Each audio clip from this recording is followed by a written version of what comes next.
What if I told you that the very patterns you're trying to eradicate, the sudden anger, the spiraling shame, the need to please are not your enemies? They are your sacred artifacts, buried deep, guarding a treasure.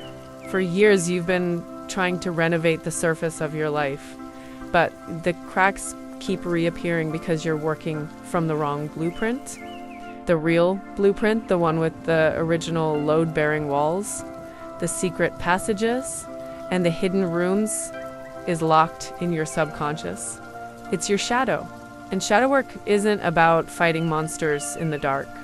It's the meticulous, compassionate decoding of a map you wrote a long time ago to survive.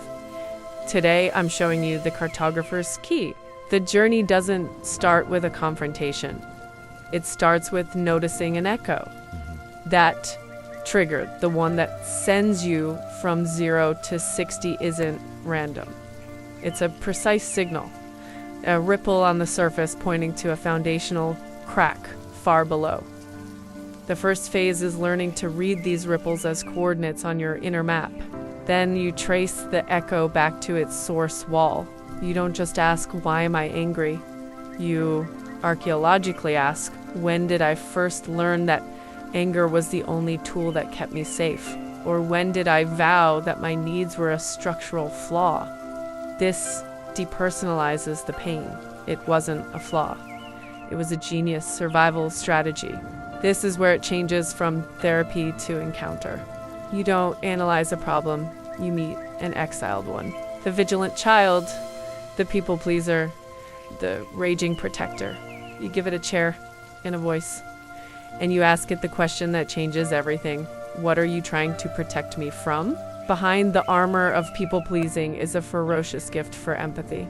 Beneath the outburst of rage is an immutable line of justice.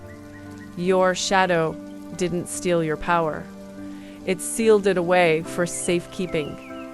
In a vault you forgot how to open. The final phase is the reclamation. It's the alchemy of taking the pure, potent energy, the discernment, the passion, the fierce love out of the distorted behavior that housed it.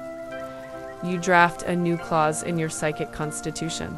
You perform a simple, potent ceremony of homecoming for the parts of you that have been waiting in exile for your permission to come home. This 7-day journey is the move from self-judgment to sovereignty, from being haunted by your past to being informed and empowered by it.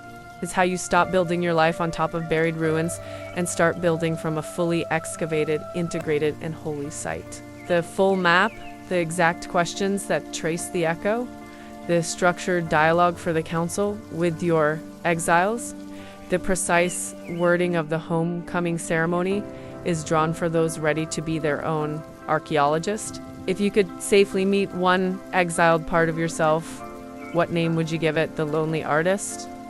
The silent guardian? Naming it is the first act of the mapmaker? The rest of the expedition awaits.